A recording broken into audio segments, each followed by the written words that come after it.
We're going to start with agenda item 3B. That was part of our consent agenda.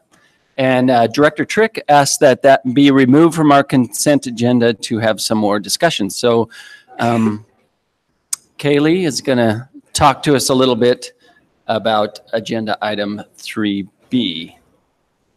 So do you want Director Trick to ask questions about it, or do you want to just, maybe if you just tell us, okay, give us a brief overview of what 3B is. Thank you. Good afternoon, Kaylee White, CWCB staff.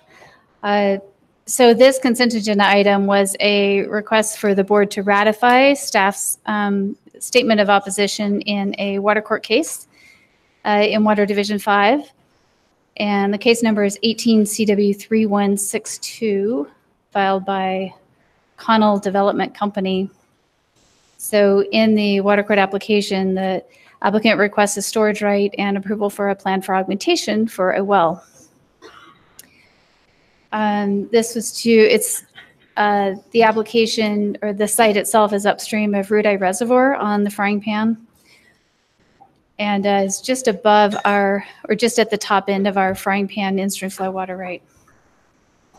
So the potential for injury here is the proposed augmentation plan in exchange may not replace depletions, proper time, place, and amount. That could injure the in-stream flow water rate. And then we said the application doesn't present sufficient information to fully evaluate. We had some more questions about the application that we didn't have time to work on with the attorney before we filed in the case. So we had a bunch of questions. So we're hoping that during the pendency of the case, we can work through those questions and those issues with the applicant. Right. Director Trick. I just had a comment to start with. So the other board members didn't have the benefit of reviewing the application, which I had asked Kaylee to provide to me because the board packet included a summary sheet, but it didn't actually include the actual water court application that the applicant filed. So you guys probably didn't get to see a copy of that. And because I asked for it, I reviewed that. But I would request that in the future with the summary of the water court application page that we do get in our board packet, if staff could include either the resume notice as filed or the actual water court application within that packet as well. That would make it easier so that, like, for example, if we want to look at something the applicant's claiming, that we don't have to make a special request to staff to see that information. Okay. So just to make a note of that. Here, I'll respond to that real quick. That seems fine to us. If this is what the board members would like to see, the applications, or at least the resume notice or a link to it, or however we can do it the least burdensome way, but get the information to you, we'd be happy to do that. Okay, thank you. I would appreciate that. And I guess I just had some questions about this particular application as it relates to the de minimis rule that we have in, I think it's Rule 8E of the in-stream flow rules. And so what exactly is the structure well that is being augmented in this case, or requesting to be augmented in this case by the applicant? Well, I'll just go over a little more detail about the case. And I will say that as we went through resume review, de minimis rule definitely came in mind to our review staff. The de minimis rule itself provides staff discretion on whether or not to file an opposition in a case if the injury looks like it's going to be 1% or less of the decreed in-stream flow amount. So given that discretion, it's our goal to not file in as many cases as we can avoid because we have a big load of cases. And so it looked like this on its face would fit nicely into the de minimis rule, which means that we would send a letter to applicants saying, we did not get in the case, not because there may not be injury, but because injury is so small that we just are not going to use staff time to come up with all the details. Sometimes applicants ask us to go ahead and get in the case anyway, because we say, well, you may be called out. But in this case, on the face of the application, the depletions from the well are very small, and the replacement from the pond is very small. So on the face of it, it would have fit nicely into de minimis, and we had it going down that path until we looked at the claims of the water rates that are going to fill the pond to be used for augmentation. And in those diversion rates, then all of a sudden we were looking at 2 alternate points of diversion for 1.5 CFS that are potentially fully depletive to the in-stream flow reach. So when we got from 1 acre foot of depletions to potentially 1.5 CFS of a fully depletive reach, we decided we need to get in the case to work through what's actually, what the plan is and what the structures actually do, so that we can get the proper terms and conditions to protect the in-stream flow. So I guess just a follow-up question. So what kind of well is this? It's my understanding it's a domestic well for cabins. Is that correct in the case? I think it's a commercial development for some cabins, yes. So the actual augmentation plan that they're applying for in this case is for domestic use. Is that right? I believe it's domestic and commercial. Let me see what it says. Okay, I see here, household, domestic, livestock, water, and commercial? Yes. Does that sound right? Okay. And I guess the augmentation amounts that are that are necessary here for the applicant to have to apply for, how much was that? The depletions they claimed in the application. If you have that number handy, I'm going to go ahead and read it. Otherwise, I'll keep looking for it. Well, I see here in the application that they cited the net depletions of 0.433 acre feet. Okay. Probably right. That's why that would fit in de minimis. That would be great.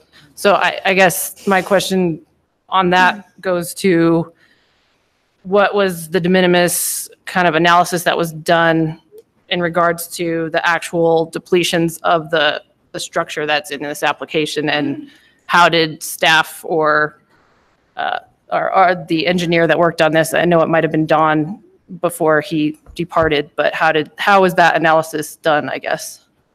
Well, if you look at the face of the application and the size of the depletions reported for the augmentation, the depletions are small enough to fit in the de minimis category, which we would follow through that de minimis rule.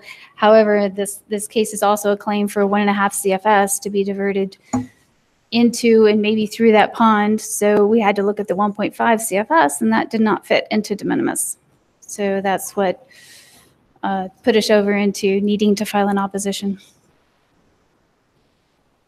Okay, and then I guess I have one other question, because I looked at the first paragraph of their claim regarding the pond, and it appears to me that they're not requesting any additional capacity in the pond, that they just are adding an augmentation use to what they've already got in their previous decrees. So you mentioned like an extra 1.5 CFS. I don't see that necessarily, but I'm welcome to be corrected if I'm wrong on that. So, well, and I think Director Trix, this is where our questions kind of came in, that yes, they're not going to add any additional capacity to the pond and the pond size, but the 1.5 CFS diversion, it's not clear whether or not that was already decreed or not. And I think it was not previously part of the decree. So again, the 1.5 CFS, whether or not that's going to go forth in the winter now, and it used to only go in the summer, what that diversion rate to that pond was in the previous decree,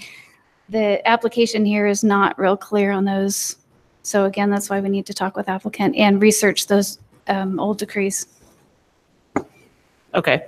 And I guess I'd just like to make one comment to the effect that, you know, it seems to me like I had questions about this just because of the fact that it's a domestic well and the amounts of water we're talking about are so small that, you know, I wanted to ask the questions just to get an understanding of why it was necessary for us to file a statement in this case, because it seems like a small domestic well for less than 1 acre feet of water that we're talking about here for augmentation is kind of tenuous for us to be spending our resources on.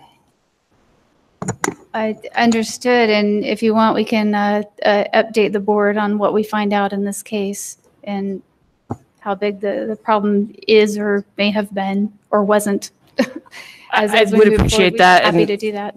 I think if you can find out more information about the actual pond use that concerned staff and provide some updates on that information, that would be great, because it wasn't clear to me that they're actually doing anything in this application other than augmenting a domestic well. So it would be good to know that information. I think we'd be happy to do that. I'll have to consult with our attorney, but I think when it's pending litigation, we'd have to do that in executive session until we settle the case. But we'd be happy to keep you updated on it. Okay, thanks. All right. This is, however, something that was put on the consent agenda and something that requires some action fairly quickly because of the way water court works. So, and it was part of the staff recommendation that we do oppose this for the reasons that you stated. And I appreciate you bringing it off and having those points made. So we would still have to take action on this one way or another, whether we want to oppose this plan or not. So if it is the board's desire, I would entertain a motion to Director Wells. I would move staff recommendation on item 3B. It's been moved by Director Wells, seconded by Director Anderson, that we approve staff recommendation of agenda item 3B. Is there any further discussion? Seeing none, we shall proceed to vote. All those in favor signify by saying aye. Aye. All those opposed, same sign. Motion carries. Thank you. Thank you, Kaylee, for your explanation. We'll continue on with one we carried over from lunch, agenda item 22, in-stream flow appropriations, and it looks like we have Rob with us. Welcome, Rob. Good afternoon. So for the record, Rob Veal, CWCB staff. I'm presenting agenda item 22, the 2019 in-stream flow recommendations. This is an action item, and staff is requesting the board to form its intent to appropriate in-stream flow water rights on 15 stream segments that are located in water divisions 2, 3, 4, 6, and 7. So just have to warn you a little bit. I was going over this presentation with my daughter last night, and she said it was super boring, Dad. So just be warned. Hopefully that's not the case. I think it's super exciting myself, but that's the 11-year-old crowd who's not very excited about it.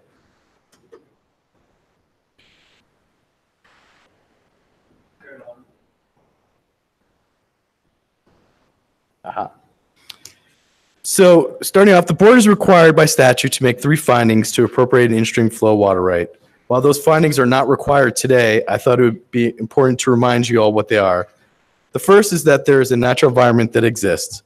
It should be noted that for all 15 of these recommendations, the R2 cross model was used to help quantify the flow amounts. The second finding is that the natural environment will be preserved by the water available for appropriation. Staff conducted its own independent water availability analysis for each of these stream segments, and water availability can be viewed as a necessary refinement that may impose limitations on the biological quantification model findings. Finally, the third finding is that there is no material injury to other water rights, and if approved, eventually these will become new junior water rights. So just to note too, staff provided the board with executive summaries and appendices of the technical data used to generate the recommendations for these 15 stream segments. Those documents contain information needed to satisfy these 3 findings. So I'll be going through each of these recommendations and provide highlights of the natural environment and show the recommended flow amounts. I'm not going to go into a great amount of detail because all that information was provided to you already. But first up is Water Division 2, where there are 3 recommended stream segments. Baker and Bonnet Creek, you can see down the bottom left, are located in Huerfano County and are tributary to the Cacharas River, and Stout Creek, located in Fremont County and tributary to the Arkansas River. Baker Creek is located approximately 13 miles southwest of the town of Levita. You can see the town right in the middle right there. And Colorado Parks and Wildlife recommended this 2.13 mile segment from its headwaters downstream to the U.S. Forest Service property boundary. And each of these vicinity maps that I'm going to be showing, the red lines, which are a little hard to see here, is the actual recommended in-stream flow. The yellow polygons represent the watershed boundary upstream of the proposed lower terminus. And any black lines, and my vision's terrible, so I can't even see them, but you might be able to see them. Those are the water division boundaries on some of these maps. So real briefly, Baker Creek is a first-order high-gradient stream. It supports a brook trout fishery, and the riparian community is comprised of aspens, cottonwoods, and willows. Next up is Bonnet Creek, which is a little more than 2.5 miles north of Baker Creek. CPW recommended this 4.05 mile segment from its headwaters to the confluence with the Cacharis River. Bonnet Creek is very similar to Baker Creek. It is also a first order high gradient stream that supports a brook trout fishery. Last one in Division 2 is Stout Creek, which is located about 12 miles southeast of the city of Salida. This Bureau of Land Management recommendation is short. It's only 0.62 miles long. And it's important to note that the CWCB has a decreed in-stream flow water rate from the headwaters down to the upper terminus of this recommendation that was decreed in 1977. So Stout Creek is also a cold water high gradient stream. It supports a self-sustained population of brook and brown trout, and spot surveys indicates abundant populations of caddisfly and stonefly. The stream also has a healthy riparian community comprised of aspen, maple, and white fir. Going over the divide into Division 3, there's only one in-stream flow recommendation, and this is for Canaro Creek, located in Saguache County. Canaro Creek is located about 9.5 miles northwest of the town of Center.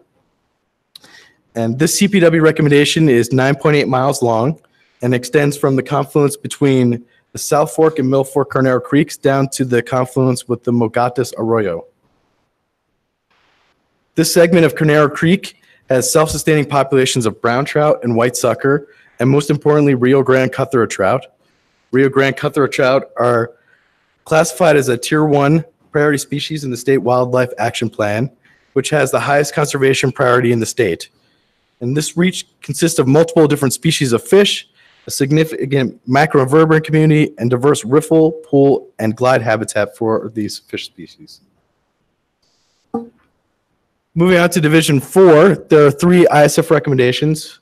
On the bottom right is Cold Springs Creek, which is located in Saguache County. East Fork Little Cimarron River, which is located in Gunnison County, and Gold Creek, which is also located in Gunnison County. First up is Cold Springs Creek, which is located about 28 miles south of the city of Gunnison. The BLM recommended this 1.23 mile stream segment that extends from the Amalia Spring down to the confluence with Pauline Creek. This is a moderate gradient stream that flows through a shallow valley. The creek is not known to support a fishery. However, it supports an abundant and diverse macroinvertebrate community, abundant aquatic vegetation such as watercress, which you can kind of see in the bottom right photo, and a healthy riparian community that includes willows, blue spruce, and gooseberry. Next up is East Fork Little Cimarron River, which is located about 12 miles southeast of the unincorporated community of Cimarron. The BLM recommended a 6.4 mile stream segment from the headwaters to the confluence with the Little Cimarron River. East Fork Little Cimarron River is also a cold water high gradient stream, and fishery surveys revealed a self-sustained population of brook trout with numerous fish of diverse age classes. Macroinvertebrate spot samples revealed various species of caddis, mayfly, and stonefly, and the riparian community is in very good condition and provides shading and cover for the fish habitat. Last up in Division 4 is Gold Creek, which is located a little more than 4 miles west of the town of Pitkin. The CWCB has a decreed in-stream flow water right from 1980 on Gold Creek from its headwaters down to the Tarkington Ditch headgate. High Country Conservation Advocates is recommending an increase along that same 10.32 mile stream segment. Gold Creek is a cold water, high gradient stream. Fish surveys have identified a healthy, self-reproducing brook trout population, and the riparian zone is in good condition and provides shade and cover for the fish community. HCCA could not make it here today, but they wanted me to mention a few important things. First, HCCA collected more than 300 signatures in support of this in-stream flow recommendation, which I believe Viola provided to you electronically last Friday. And second, the original recommendation was intended to go all the way down past the Tarkington Ditch to the confluence with Quartz Creek. Excuse me. But while conducting our water availability analysis, CWCB staff determined that additional stream flow data below the ditch would be required. So HCCA has been working with local landowners to secure access for the installation of a temporary measuring device. And once that data is collected and analyzed, they hope to move forward with an in-stream flow recommendation down below the Tarkington Ditch to the confluence with Quartz Creek. Moving on to Division 6, there are recommendations on 6 stream segments. Portions of all 3 segments of the North Fork White River recommendation are located in Garfield County. Marvin Creek, West Marvin Creek, and the lower portion of the North Fork White River is located in Rio Blanco County, and Trout Creek is a recommendation located in Routt County. First up is Marvin Creek. It is located about 24 miles east of the town of Meeker. CPW recommended this 7.1 mile stream segment from the outlet of Lower Marvin Lake down to the confluence with West Marvin Creek. And the lower terminus of this recommendation is also the upper terminus of the decreed in-stream flow right on Marvin Creek from 1977. Marvin Creek is a cold water stream that transitions from a first order to a second order stream, and fishery surveys indicate the presence of Colorado River cutthroat trout and brook trout. It's important to note that the Colorado River cutthroat trout are also a Tier 1 priority species from the 2015 State Wildlife Action Plan, which is the highest conservation priority in the state. We will next be going through 3 segments of the North Fork White River recommended by CPW. We'll start with the upper segment, which is 1.52 miles in length and starts at the outlet of Trappers Lake and goes downstream to the confluence with Skinny Fish Creek. This segment is located about 33 miles southeast of the town of Meeker. The North Fork White River is a moderate gradient third order stream, and fish surveys indicate there are 2 native species present in Colorado River cutthroat trout and mountain whitefish, along with a diverse sport fishery, including brook and rainbow trout. Moving downstream, the next segment on the North Fork White River is 2.47 miles long and goes from the confluence of Skinny Fish down to the confluence of Big Fish. So I don't know if that's really indicative of the size of the fish, but we'll go with it. It's maybe some trick the locals play to send all the vacationers up to Skinny Fish. So the same fish species from the upper segment are also present in this reach as well. Colorado River cutthroat trout, mountain whitefish, brook and rainbow trout. But it's important to note that the channel does become much wider than the upper reach, and the average measured R2 cross top width in the upper segment is only 20 feet wide, while in the segment it's 37 feet wide. So that kind of helps explains the higher recommended flows compared to the upper segment. And then the last of the North Fork White River recommendations is 4.838 miles long, and it starts from the confluence of Big Fish Creek down to the confluence with Ripple Creek. It's also important to note that the lower terminus of Ripple Creek is the beginning of an in-stream flow decreed to the CWCB in 1977 on the North Fork White River. Once again, the same fish populations from the upper 2 segments are present, but the channel continues to become wider, going from an average measured top width in the middle segment of 37 feet to about 68 feet in this segment. Once again, this recommended flows reflect this increase of top width measure.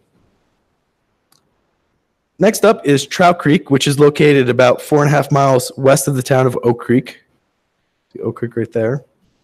The CWCB currently holds an in-stream flow for 5 CFS on Trout Creek. So this would be an increase. That original appropriation is from 1977. And the BLM is seeking an increase to the decreed amount because the existing in-stream flow does not fully meet all 3 hydraulic criteria, which once again are wetted perimeter, average depth, and velocity. And this recommended reach is from an unnamed tributary to the Call Ditch Headgate. As you can see by the slide up here, it's a cold water, moderate gradient stream, and it has a diverse self-sustaining fish community. Provides habitat for brook, brown, Colorado cutthroat trout, long-nosed dace, molded sculpin, mountain sucker, and speckled dace. And it also has an abundant population of castfly and stonefly. And the last ones in Division 6 is West Marvine Creek, which is located about 24 miles east of Meeker. CPW recommended this 9.808 mile segment from the creek's headwaters down to the West Marvine Ditch Headgate. Once again, West Marvine is a cold water first order stream, and fish surveys indicate the presence of Colorado River cutthroat trout and brook trout.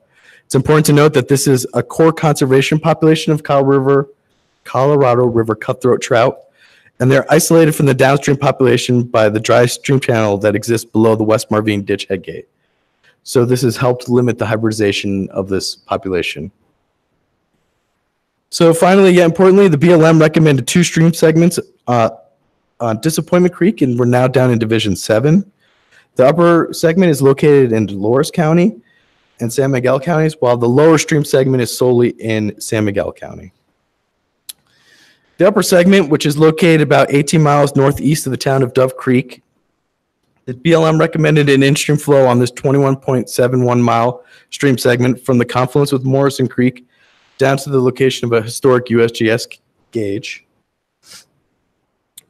So the upper stream segment of Disappointment Creek is a low to moderate gradient stream, and while fish surveys have not been conducted in this reach, surveys below indicate the presence of flathead sucker and round-tailed chub, and surveys above this reach indicate the presence of speckled dace and a pure population of green lineage Colorado River cutthroat trout. So it's important to note that staff has been in contact with the Dolores County Board of County Commissioners about undecreed uses in the basin. Viola late last week also provided you a letter from Martha Whitmore, who is representing the county.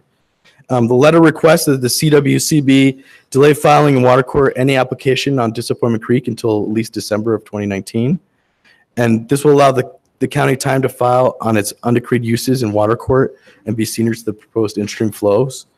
Mike Preston, the general manager from the Dolores Water Conservancy District, also sent a letter reiterating a similar request to delay any water court applications on these 2 in-stream flow recommendations until December of 2019, and staff has no objections to these requests. So moving down to the lower segment of Disappointment Creek, this is also a BLM recommendation, and it's 37.8 miles in length, and it starts at that same historic USGS gauge and goes downstream to the confluence with the Dolores River. So the lower segment of Disappointment Creek has high conductivity and salinity readings, and poor water quality restricts fish usage to periods of snowmelt runoff and monsoonal events. But despite these periods of poor water quality, the stream segment provides important habitat to flathead sucker and round-tailed chub that migrate seasonally from the Dolores River. So just to give you a little bit of a feeling of the type of outreach activity staff has completed with respect to these 15 ISF recommendations, we visited and gave presentations to all the counties that these in-stream flows cross. Those are highlighted by the green stars on that map. The yellow ones are those 15 in-stream flow segments. And you can see some of the other groups that we've either talked to or actually gave live presentations to. So here's a little proposed schedule of if the CWCB does form its intent to appropriate on these in-stream flow segments. Notice will be sent to the ISF subscription mailing list of this coming Monday, notifying the list that the board has indeed formed its intent to appropriate. Public comment will be available at the March board meeting. And notices to contest any in-stream flow appropriations are due no later than April 1st. And all notices of party status and contested hearing participant status are due no later than April 30th. And the board may take final action on any uncontested ISF appropriations at the May 2019 board meeting. And any ISF hearings, if needed, hopefully not, will take place during the September 2019 board meeting. So that's all the information that I have for you, but I can attempt to answer any questions, but also Katie Birch from CPW is here to answer any questions, as is Roy Smith from the BLM. All right. Thanks, Rob. Your daughter was wrong. Your She's a little presentation right. was She's a little amazing. right. I'll work on it for next year. I'll make her punch it up a little bit more. Captivating photographs. That was good. Any questions for Director Hawkins? Thank you for that presentation, Rob. Are you amending the staff recommendation to include the request that came in from Dolores County? Are we amending it to include the request from Dolores County? Yes. We could do that. Yes, we could amend it to include that information. Yes. Okay.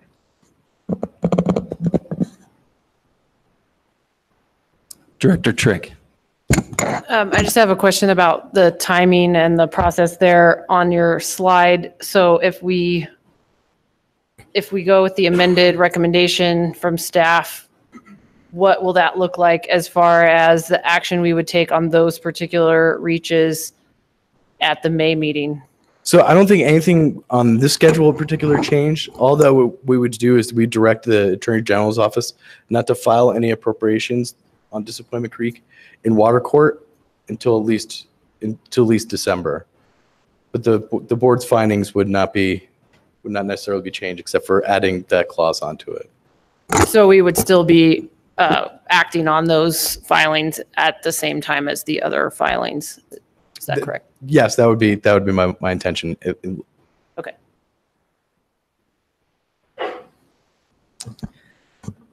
Director Hawkins. If there's no other discussion, I would move to approve staff recommendation on agenda item 22.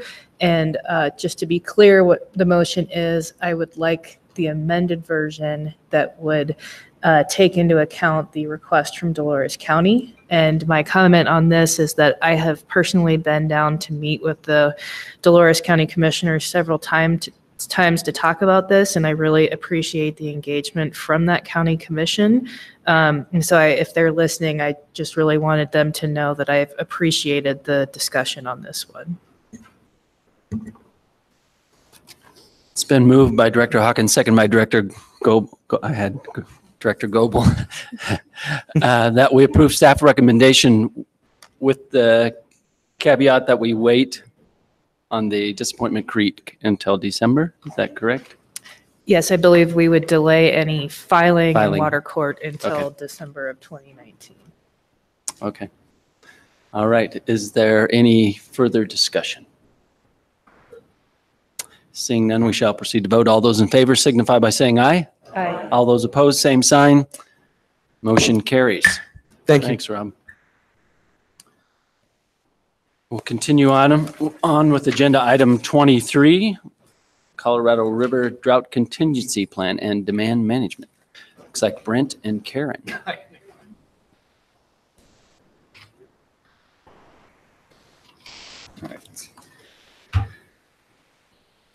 Good afternoon, members of the board. Brent Newman, CWCB staff.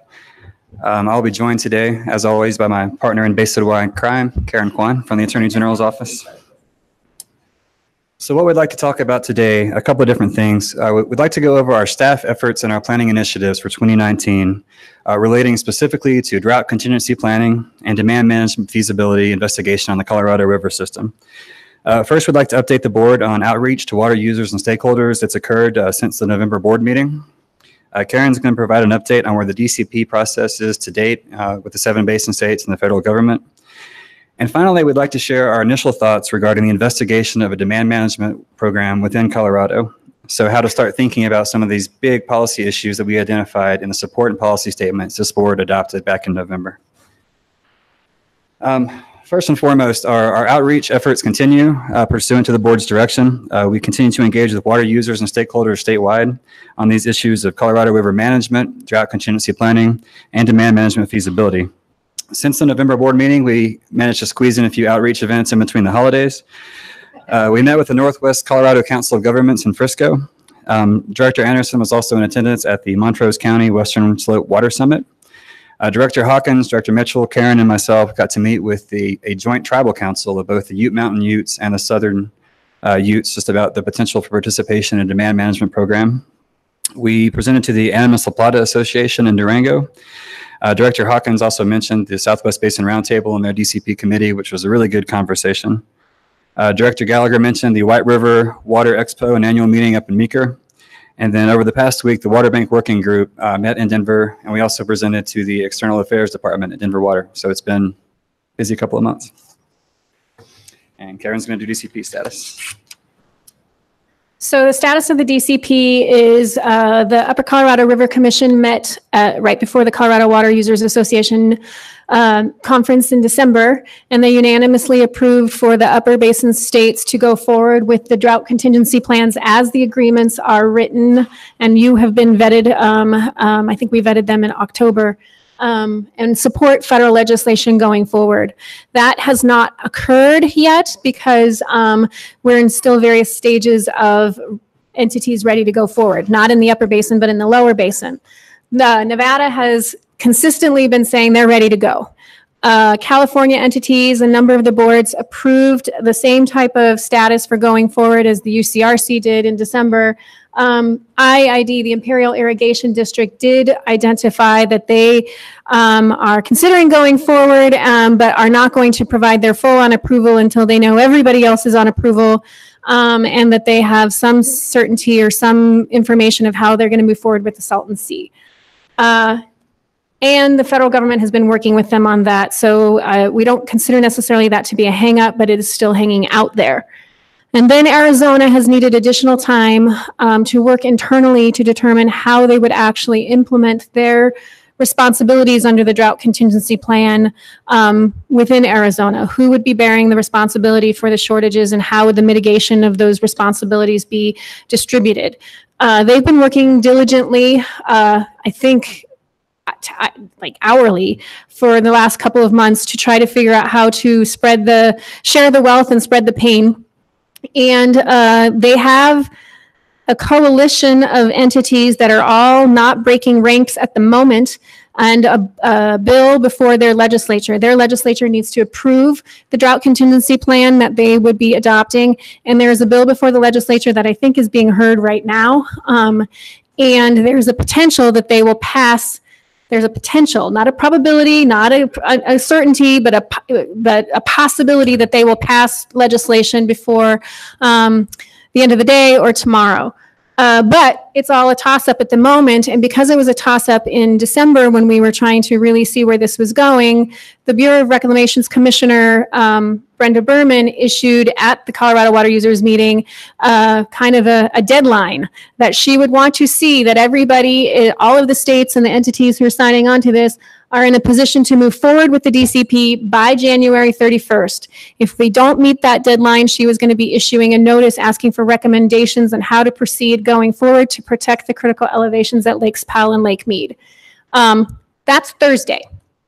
So if this legislation gets landed, and it's still a huge if, there are still some outlying issues that will need to be tied up before I think we can credibly say that the 7 states together are ready to move forward with the DCP. So we anticipate a notice coming. What that notice looks like is still a little bit up in the air because the government's been shut down until this week, so we weren't really sure how they were going to do things, but we think that they will be communicating in some way, shape, or form to ask for recommendations from the governor's representatives of the 7 states on how to move forward.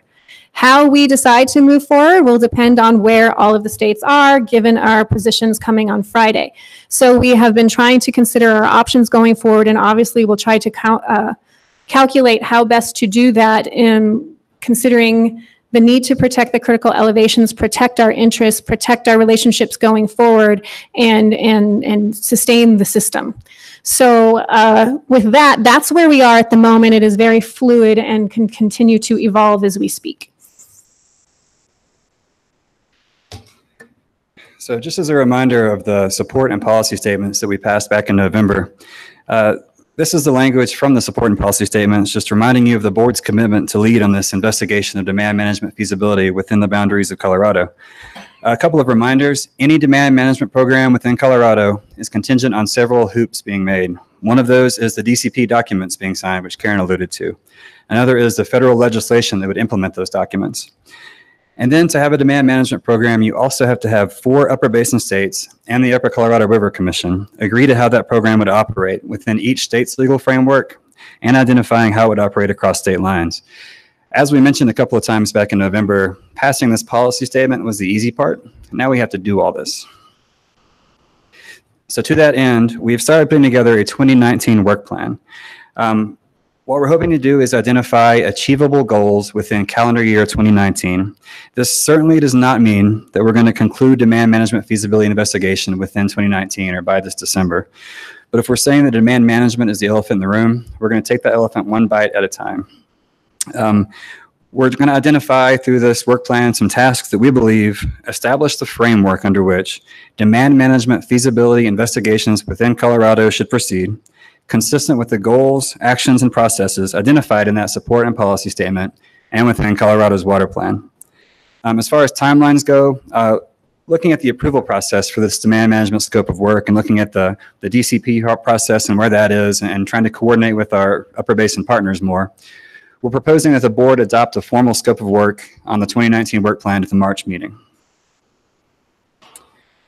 With all things Colorado River and DCP related, we've learned it's very important to define our board processes and policies very carefully and make sure that our partners and water users understand the scope of what we're addressing. Even more importantly, it's important that we state what we're not doing. So here's that list. We are not setting up a demand management program. The Upper Basin DCP commitment is to explore the feasibility of such a program, and through the Demand Management Storage Agreement, we have a mechanism by which to explore that feasibility. We are not exploring the administrative impacts of a compact curtailment. As we explore these issues, we're preparing Colorado's position on these matters to inform that interstate discussion that must occur for any demand management program to be deemed feasible. We want to ensure that our intrastate water users and stakeholders are informed and engaged, and that they have a meaningful opportunity to provide input and review that position as it evolves. As usual, transparency is the name of our game. As we move through these elements, you'll see that we're deliberately upping our chances for our statewide partners to review and comment, and that folks will have a chance to help build this investigation into something that makes sense in Colorado water, based somewhat on the sort of the schematic and the way that we put together the water plan.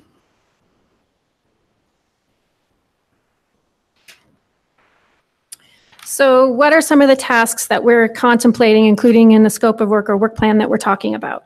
The first one is key because it involves both Colorado and then the Upper Basin. It's identification of issues that we think we really need to investigate to determine the feasibility of demand management within Colorado. It's prioritizing those issues. There's a plethora of issues, but which ones do we really need to get at first and how? So it's identifying and prioritizing those issues that Colorado deems important from a technical, legal, or policy perspective, and then working with the Upper Colorado River Commission and the other states to make sure that we are not solidifying a position prematurely to preclude us from reaching agreement with the other states in some way, shape, or form, but informing exactly how we need to position ourselves so that we are protecting the interests of all of the water users and stakeholders in the state. So that will involve working with the commissioner of Colorado's commissioner and the Upper Colorado River Commission, as well as our water users and stakeholders to do that identification of issues process. In addition, we would then be establishing work groups.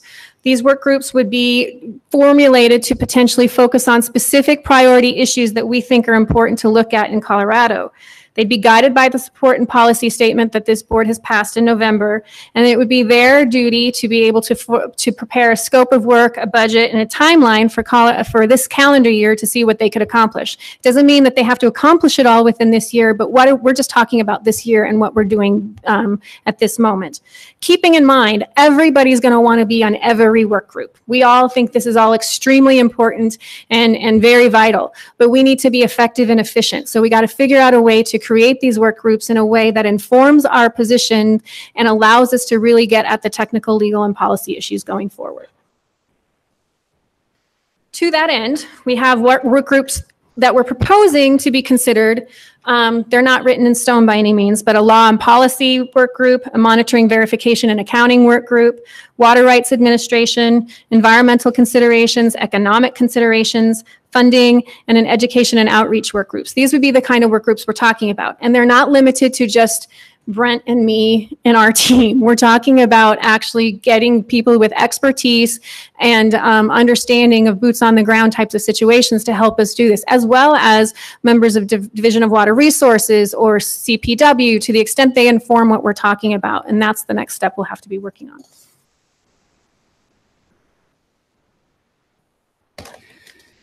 So the hallmark of Water Conservation Board processes, as demonstrated through the water plan and the support and policy statement from last November, has been your direction to engage with our stakeholders, the water users, and the public, and we intend for that to continue. Pursuant to that direction, in addition to these work groups being formed, we'd like to begin hosting workshops designed specifically for stakeholders to dig into the work of these previously mentioned work groups and to provide information to people as these parallel interstate conversations continue. We're going to continue to work with our existing stakeholder groups, the Basin Roundtables, the IBCC, university forums, and the board meetings of conservation and conservancy districts, and additionally our legislators and elected officials. We're envisioning these workshops right now to occur quarterly in different locations around the state to encourage involvement and participation. The big takeaway about these work groups or the workshops is not everyone may have the opportunity to serve on a work group, but everyone who desires can take an active role in reviewing and providing comment on the work of these groups as it evolves. These workshops are our mechanism for an active review process and getting feedback from interested parties. They won't take the place of the roundtables or the other forums that I mentioned, but they will provide an opportunity to dig into this work. In the conversation about demand management, everybody wants to know the same thing. How is this going to affect my way of life for my municipality, my farm, my county, my basin, my ditch company? As this board, the work groups, the IBCC, the roundtables all start to come up with answers to those questions, these workshops are going to provide answers and transparency in how we got those answers with an opportunity for a question and answer in a conversational format. The next task, evaluation and reporting. This is to keep the board apprised on progress toward the goals identified by our project management team and by the work groups. We propose to make demand management updates a regular part of the board meetings, kind of as they have been unofficially for the past 6 months or so, with an update on the progress of these work groups, the scopes of work, the tasks, etc. Members of the project management team would lead these presentations, joined by members of the work groups as appropriate.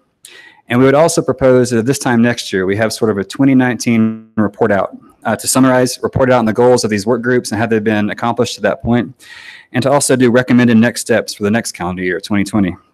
We're doing this one meaningful step at a time, and having this sort of check back in next year at about this time would give us the opportunity to look back, assess our progress so far, and to adaptively manage our demand management investigation as we move along. I mentioned a couple of times the project management team.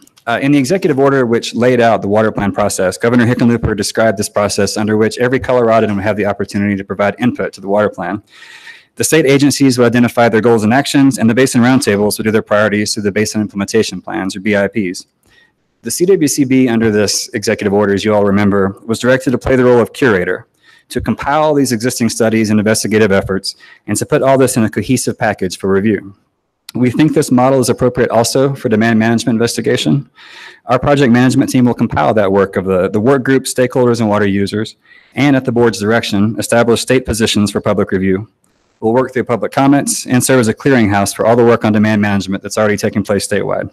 And we're proposing the membership on this slide, Water Conservation Board staff, Attorney General's office, representation from the Executive Director's Office of DNR, Division of Water Resources, and Colorado's Commissioner as it implicates interstate matters.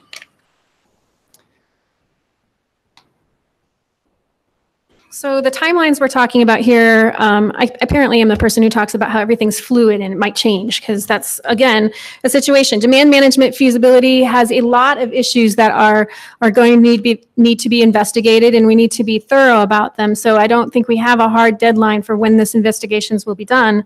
Also, it's tied to the drought contingency plan, and as I just mentioned, that's extremely fluid in and of itself. And then also we have a parallel path with the Upper Colorado River Commission. We have to see where they're going, how they're thinking of things, and then adapt accordingly. So I basically am here to say that we don't really have a hard deadline for all of these things, but we want to take this on an annual by annual look basis. And so we're not saying here's how the whole process will go and this is when it will end. We're just simply starting the process and laying that out for you. And then in the next slide, the elephant in the room remains Arizona, I think, for the most part. There might be some other entities. There's a little elephant with an Arizona flag there that Brent put together. So if they don't land their legislation, why are we up here? Why are we even contemplating a work plan and coming back to you guys in March? These issues are complicated, they're very diverse, and they're very broad in spectrum.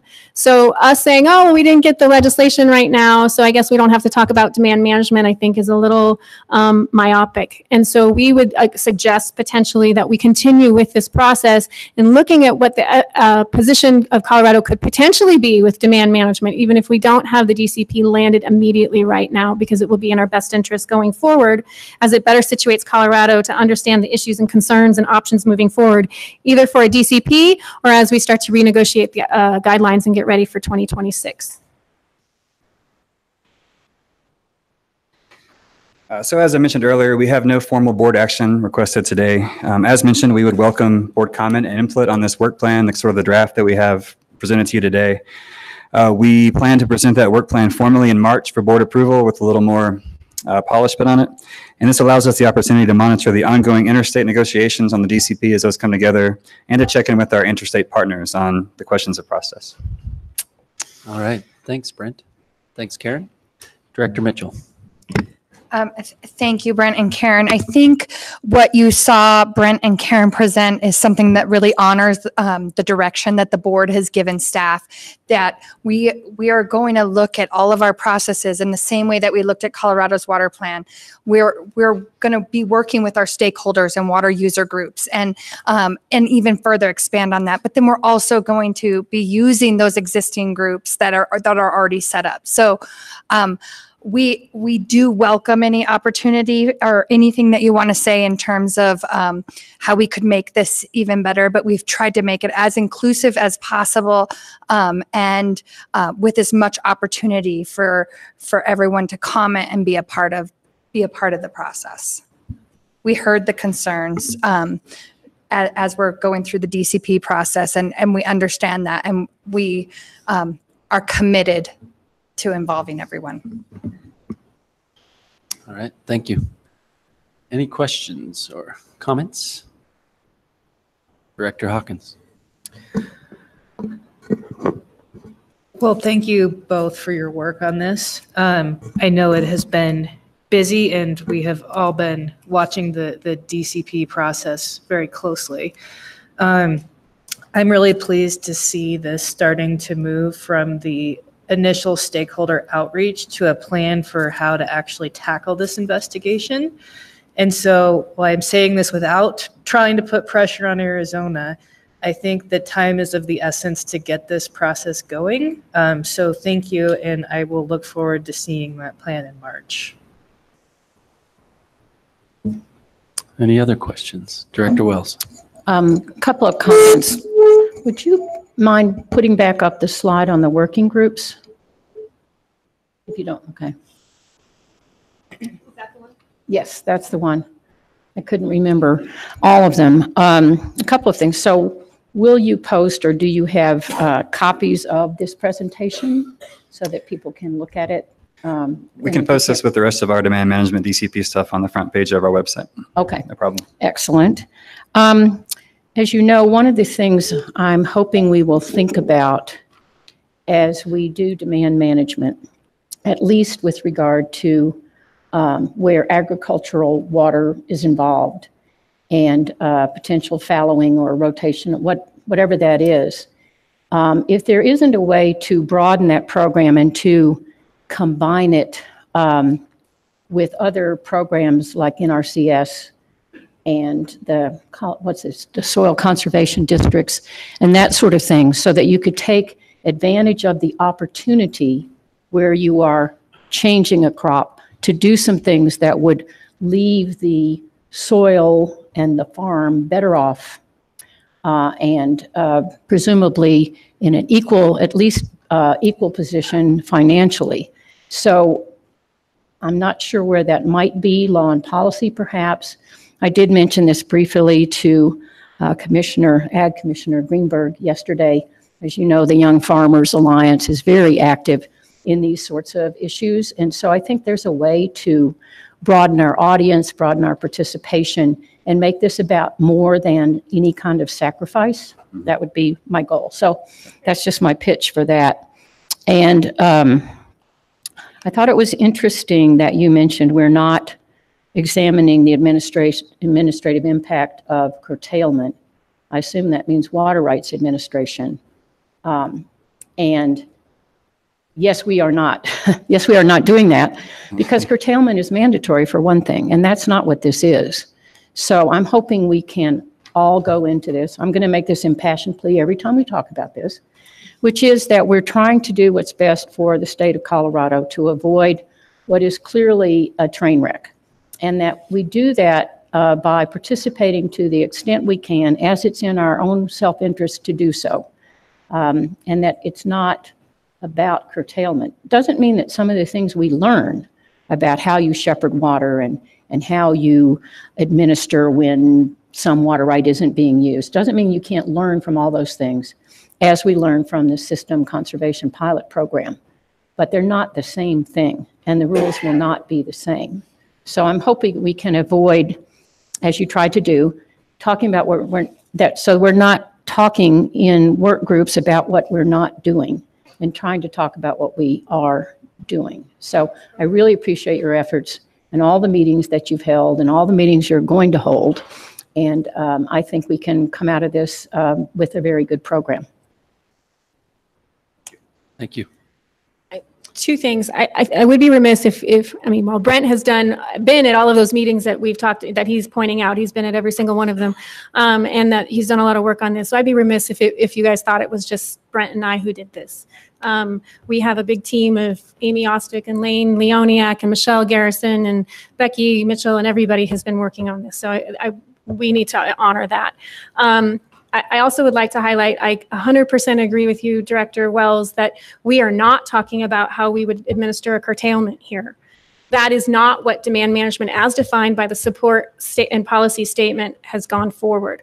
That doesn't mean that conversation won't happen at some point in time if it needs to be, but we're talking about a work plan for 2019 regarding demand management as defined by the board. So that's what we're talking about here. Whether that other stuff happens is a whole nother ball of wax. All right. Any other questions? I just want to say thank you for your thoughtfulness and your hard work on this. And I appreciate you being sure to not leave anyone behind and to include everyone. And then I also saw a lot of flexibility in here to add things as we go along and things that we may need. So I appreciate that very much. And so you guys are so connected. I just wonder if you ever finish each other's sentences when it comes to this.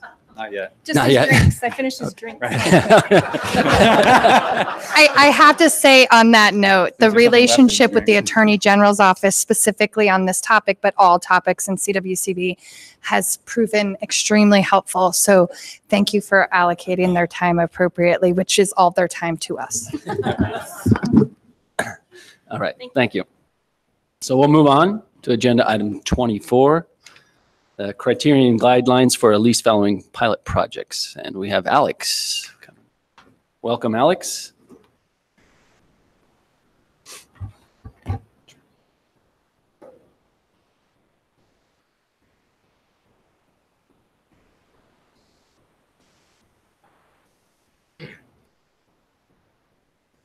Good afternoon, members of the board. For the record, Alex Funk, CWCB staff. I think my slides actually strike a balance between Rob's and Brent's in terms of aesthetic value.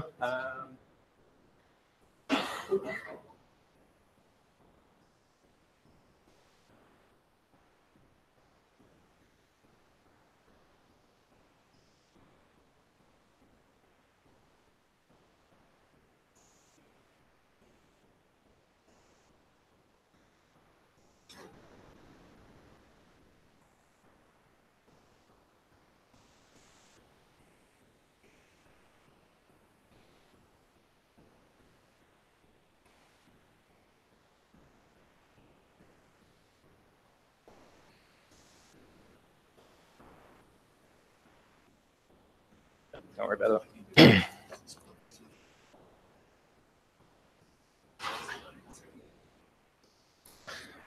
Well, actually, we'll not have that slide. So So there are two related agenda items, 24 and 25. Both of them concern the fallowing leasing pilot program, otherwise known as HB 13-1248.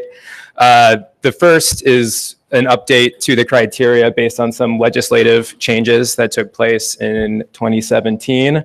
And the second item will be on an actual proposal under that project. And so 24 is the update to the criteria and guidelines. And I was going to provide just a quick, since it's been a while since we've talked about this program in front of the board and that there are several new faces on the board as well, just kind of like a recap of this program in general and some of the changes that have been made to it over the years. And so just bear with me as I kind of walk through this, since I did have it on a slide. But this program was created back in 2013 and directed CWCB to create a voluntary pilot program to demonstrate the effectiveness of fallowing leasing as a means to address growing supply demands across the state in a way that minimizes buy and dry.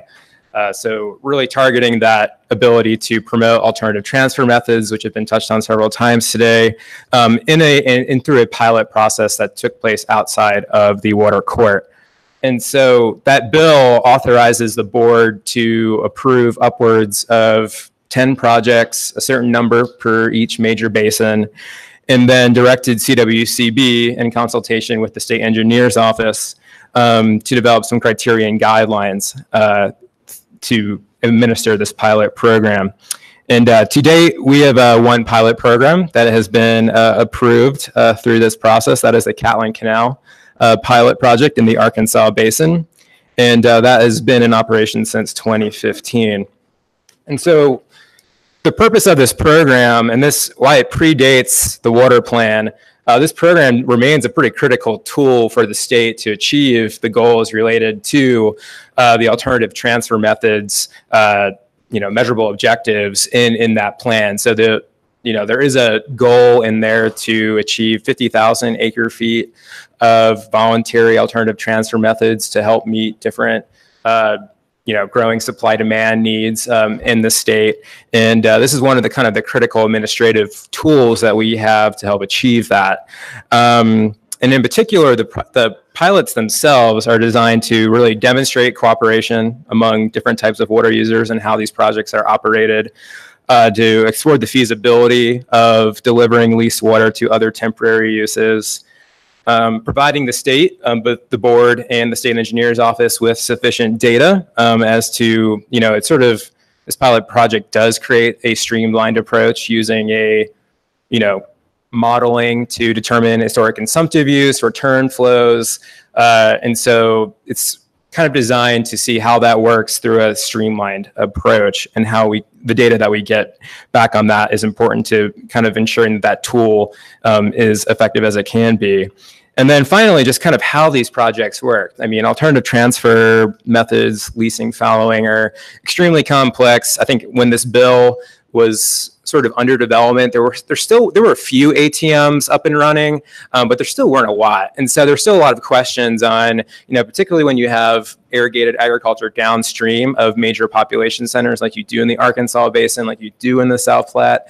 How do you, exchange that water up, to meet those urban demands in a way that, prevents material injury and doesn't impair compact obligations. And so the whole spirit of this program is to kind of test out some of these concepts and actually kind of determine how these can work. And so there have been two legislative updates to this program since it was enacted. The first was in 2015 with Senate Bill 15198. And this expanded, so when the bill first passed, it was just limited to municipal use. And so when Senate Bill 15 was passed, this expanded the use of leased water to temporary municipal, agricultural, environmental, industrial, and recreational users. And this sort of reflects the water plan as well, in that if you read the ATM chapter, while M&I is sort of the primary driver for the program. There are other drivers of permanent reductions in irrigated agriculture across the state, be it compact issues, groundwater management issues. There's a need for non-consumptive use, and so the water plan kind of takes that holistic approach with ATMs and envisioning them as sort of a multi-purpose tool, and that you can kind of apply these to different issues across the state. And so this legislation was sort of expanding upon that. Let's look at how these different arrangements can work for non-consumptive, how they can work for ag to ag, and and hopefully encouraging more applications as well to be submitted. All right, and so that leads me to HB 17-1219 and the criteria that we'll actually be discussing in terms of updates today. So simply put, this legislation just expands the scope of certain aspects to the program. So like when the bill was first passed, only 10 projects could be approved. This legislation now authorizes up to 15 pilot projects. Up to 5 pilots, up from 3 per major river basin. Extends the application deadline from 2018 to 2023. Extends the deadline for all projects to be completed from 2029 to 2034. And also gives CWCB more time to submit its final report on this pilot program to the legislature to 2034, which I'm also super excited to write that report 15 years from now. So I'll make sure everyone here gets a copy. And so it's pretty straightforward. I mean, I think it was the legislation was prompted by it's kind of simple fact that while this did create administrative option, these are still complex projects to put together. There were several proposals that are still under development, that just needed a little bit extra breathing room in terms of time to get them in. And so this legislation was just kind of granting, ATM stakeholders more time to sort of get these projects together and submitted. And if you look at your board memos, I have, attached a highlighted, amended version of the criterion guidelines right after kind of the cover memo. They're all pretty straightforward. The reason that we're doing this was that, we're just updating some of the dates and timeframes that were in the criteria to, if someone's kind of checking it out just today and seeing a deadline that's already passed in 2018, they're like, oh, well, anyway, we wanted to clarify that. And I'm happy to walk through the highlighted sections, but if there are just questions, happy to answer that as well. I think we'll see if anybody has any questions on those highlighted. They're pretty straightforward, so any questions?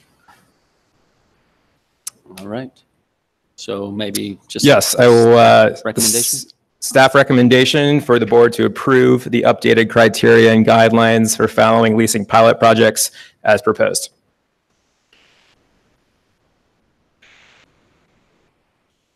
Director Goebel.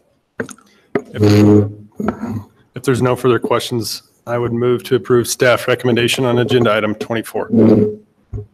It's been moved by Director Goebel, second by Director Trick, that we approve staff recommendation on agenda item 24. Is there any further discussion?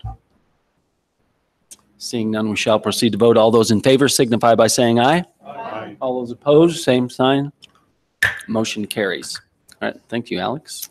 All right, agenda 25, and I actually have the slide this time with the aspens in the background. So now my joke makes sense because it's not black and white, but doesn't also have fish photos. Anyway,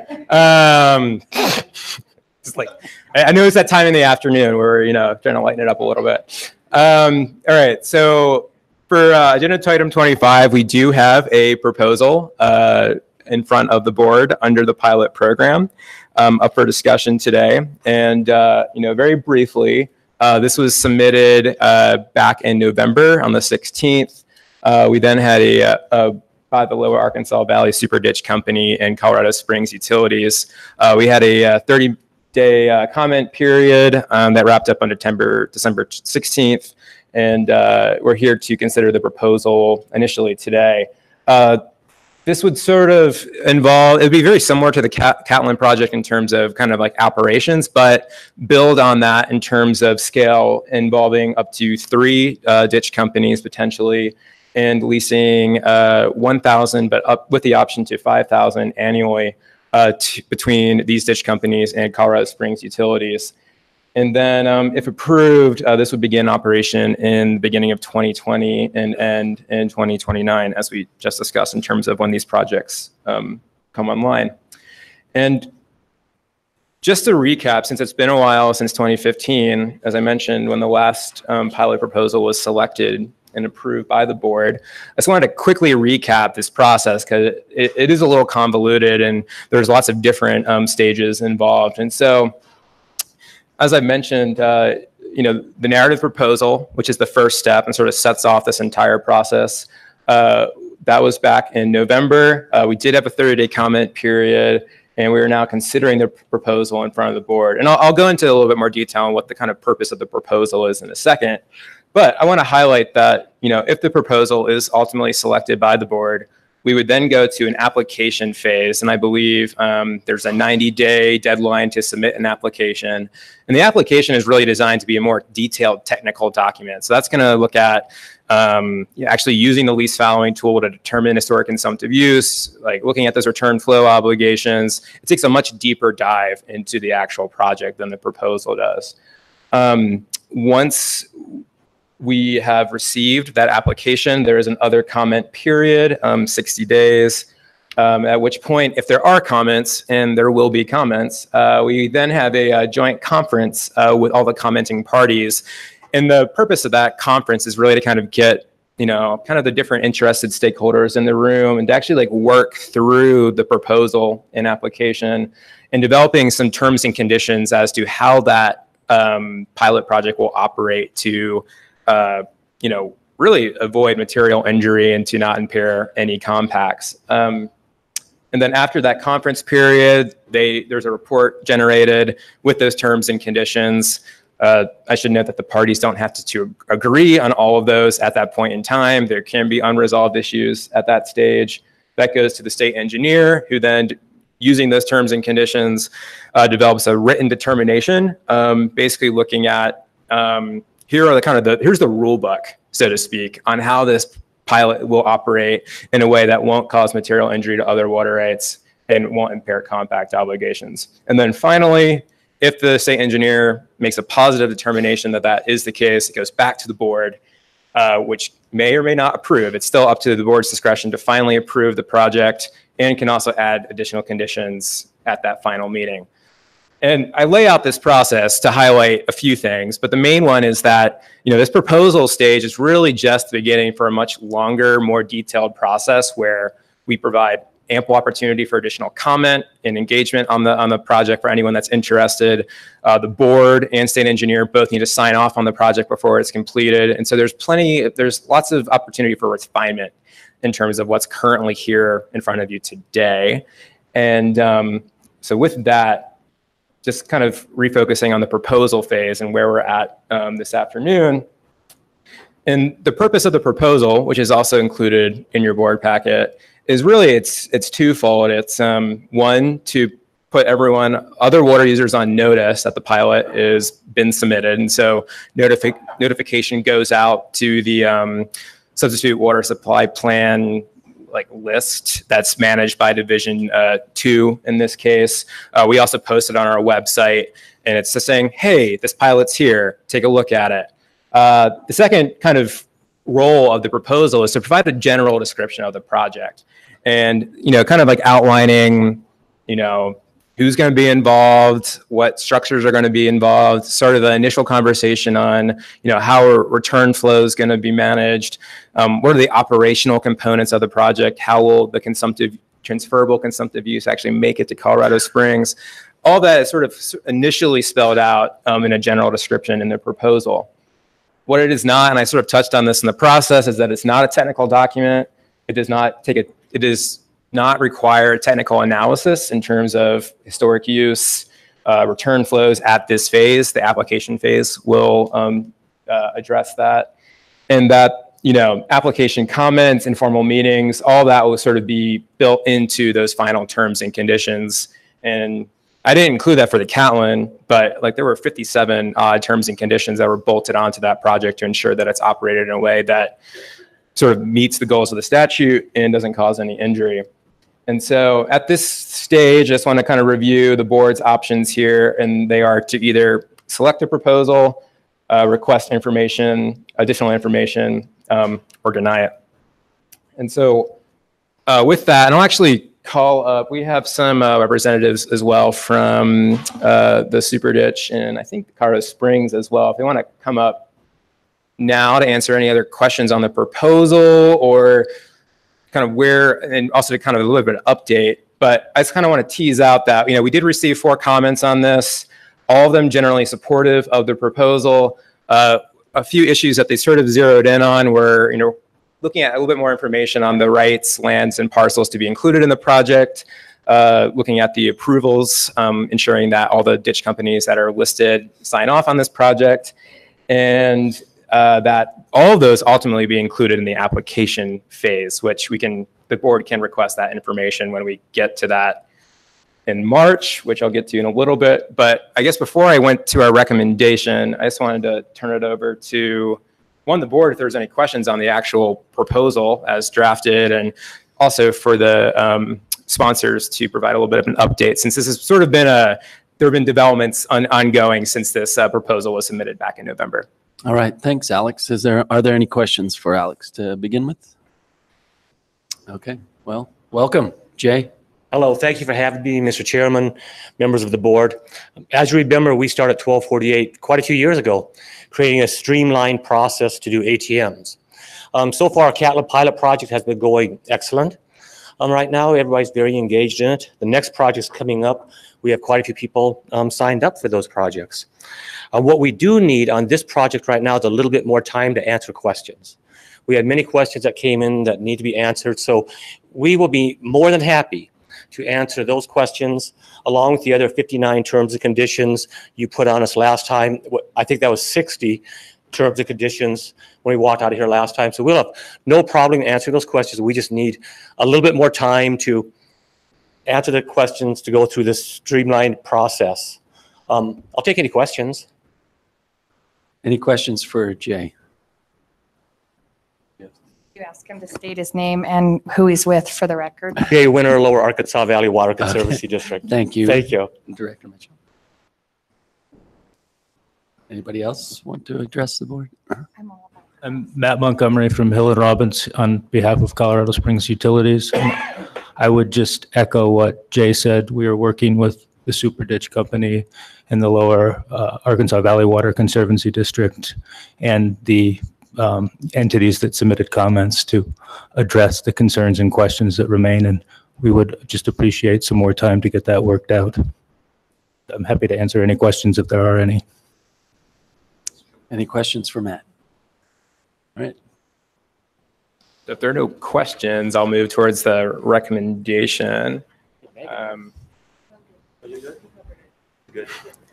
So today we're recommending that in light of some of the comments received and sort of the ongoing process to gather more information, particularly as to the approvals for ditch companies to be involved in the project and shareholders to be involved in the project, that we are requesting the board, requesting the applicants to provide the board with a written sort of update and response to the comments received at the March board meeting, at which we will make a final determination on selecting this project and provide additional conditions in terms of what would be potentially included in the application if they're not quite in that proposal. Hopefully that recommendation makes sense. And so with that. All right. Thanks, Alex. Director Goebel. Thanks, Mr. Chairman. I just wanted to disclose that I'm employed by the Lower Arkansas Valley Water Conservancy District, which is not an applicant on this project. The Super Ditch and Colorado Springs Utilities are, but Lower Ark is providing some financial support for this project and in hopes that it gets off the ground. So just in the light of trying to be a little conservative, I wanted to disclose that. But I also wanted to commend Super Ditch and Colorado Springs Utilities for pursuing a project that provides cities with water to support their needs while preserving rural economies and whose existence depends upon irrigated ag. So I appreciate, even though sometimes it's tough to look for these types of projects as an alternative to permanent dry up a variegated ag. So thank you. All right. So we have a recommendation from staff. Director Wells. I'll be happy to move staff recommendation on this item. I too wanted to thank Super Ditch and the people of the Arkansas River Basin who have the only fallowing program project so far and have proposed only the second so far. You know, I find it ironic that we keep adding how many we can have and limiting how many you can have in a basin. If we could have 10 in the Arkansas, that would just be great. Although you may be really weary before that happens. But I do think it's very exciting. And it would be my hope that we could reduce the number of conditions, perhaps by 50%. And maybe some other people might be encouraged to engage in these projects. They are very complicated, but they're very important. So I appreciate your taking the lead. And in that vein, I would move staff recommendation for item 25. It's been moved by Director Wells, second by Director Anderson, that we approve staff recommendation on agenda item 25. Is there any further discussion? I would just like to say,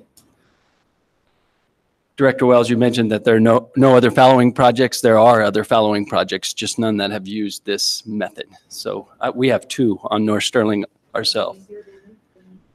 Is it easier than these? I don't know. We just did it a different way. So, so there are other fallowing projects within the state of Colorado. It's just that the Arkansas are the only ones that have used this method.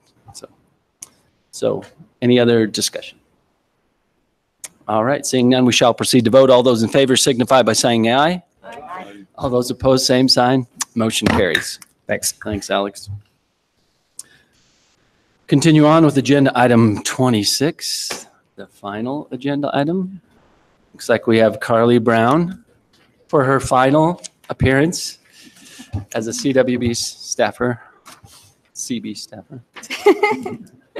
Welcome, Carly. Thank you, Director Jan. Thank you, Board. For the record, my name is Carly Brown, and yes, I'm very sad that this is my last, for now, presentation to the Board. Never say never. Thanks. So I'm here today to talk to you about the Colorado River Storage Project Act Memorandum of Agreement, or CRISP-MOA. Obviously, that's what that acronym says up there. I've been partnering with Alex Funk, who just spoke to you, and also Lane Leoniak in the AG's office, and we've been working as a team on this, so I have a lot of information, but after I'm done, or even before, if Alex or Lane have anything that I'm missing, you might hear from them as well. So let's see. Oh. Apologies. So to get started, I'm just going to situate us in the basin and the kind of projects that we're talking about and give a little bit of an overview. Now, you've heard me and Alex and Lane talking to you about this for well over a year now. So a lot of this is going to be a refresher, but I just want to also, for those in the audience, make sure that full catching everyone up to where we are now. The MOA is a 2011 agreement between the Upper Basin States, Reclamation, the Western Area Power Administration, and the Colorado River Energy Distributors Association to harness hydropower revenues for operations, maintenance, and replacement activities at CRISP facilities, CRISP participating project facilities. So it might be a little bit hard to see on this map, but I zoomed into Colorado. You can see that the purple projects that are listed are considered CRISP participating projects, and those were basically not the initial units that were identified in the CRISP Act, the big ones that you think of like Aspinall and Flaming Gorge, but rather the smaller projects that were identified in the CRISP Act or subsequent legislation. So I also, in the bottom left corner, that is definitely hard to read, but I can provide that separately if you'd like. Those are the CRISP participating projects that have received MOA project funding, and the O&M entities that are listed on the right column of that table are the water users that are the ones that are what we call the project beneficiaries that receive the benefits of the individual projects. in the state of Colorado, well, within the MOA itself, in the agreement, Colorado got 46% of the total revenues that would be collected over the period, and that came out to about $73 million. We took the approach of approving a lot of projects early on, and as a result, we have 39 projects that have been approved and are on the books. That does not include rescinded projects, which we've talked to you about in the past. I am not going to talk about rescinded projects in this presentation today, but just so you know, it's still something that I know that the board has given direction to the AG's office to work on, and it's something that still remains on the minds of all of us at CWCB. Within those approved projects, though, 39 projects. And we had seen numbers from reclamation in the past that said that we had overspent our allocation, that we were actually at 110% of that $73 million. After Alex did some really great work taking a hard look at those spreadsheets, he determined that they were double counting on certain numbers, and Colorado is actually within its MOA allocation. We have $2.5 million that are not obligated or approved or already spent, and that comes to about 94% of our total allocation.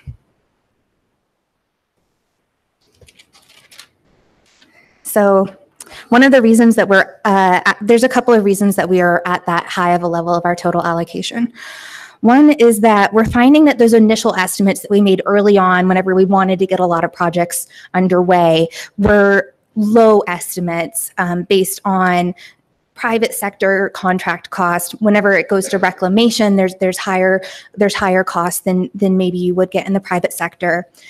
We also didn't account for at that time the non-contract costs that reclamation has to put on top of their projects. So that because of that took the bill up higher, because we just weren't even thinking about that category of expense. And then there's the actual materials, HDPE pipe costing more 5 years down the line than it was whenever we originally approved the project. So up to date, overages that have occurred in project implementation have been managed in two ways.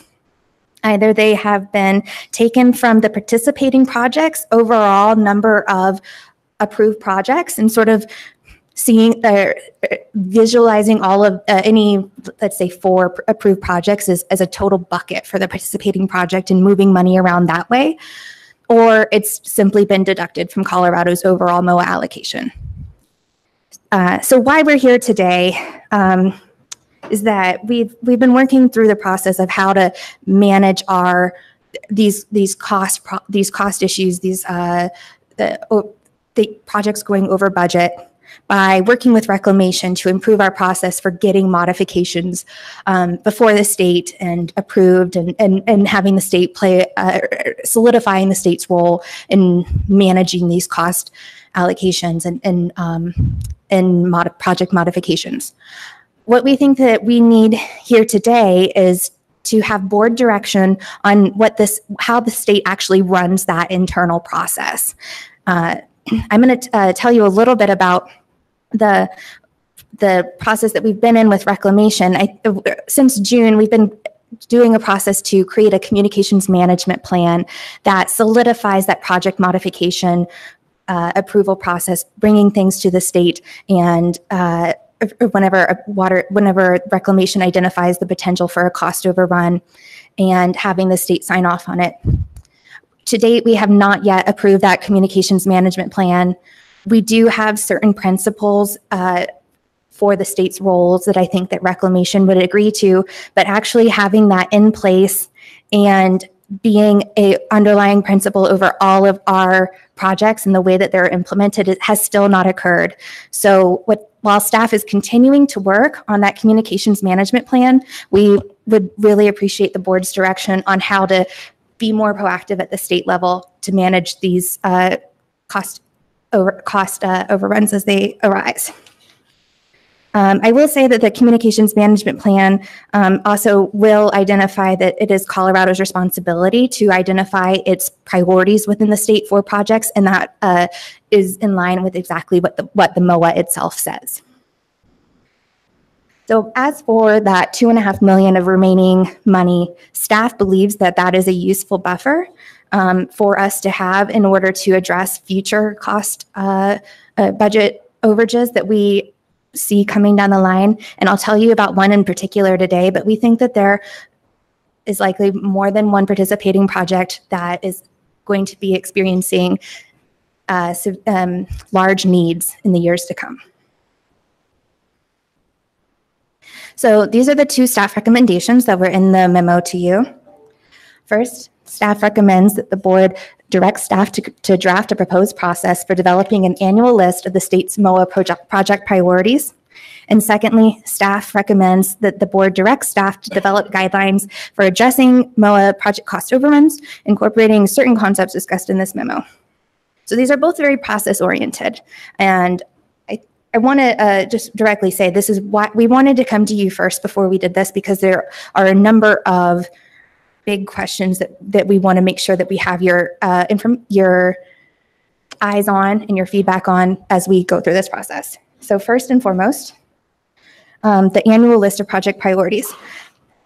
The board has actually already given staff in 2015 the guidance through a criteria and guidelines document specific to the MOA to develop an annual prioritization list as necessary each fiscal year, and to make that prioritization list on an ongoing annual basis for each fiscal year. So why am I here if I already have this direction?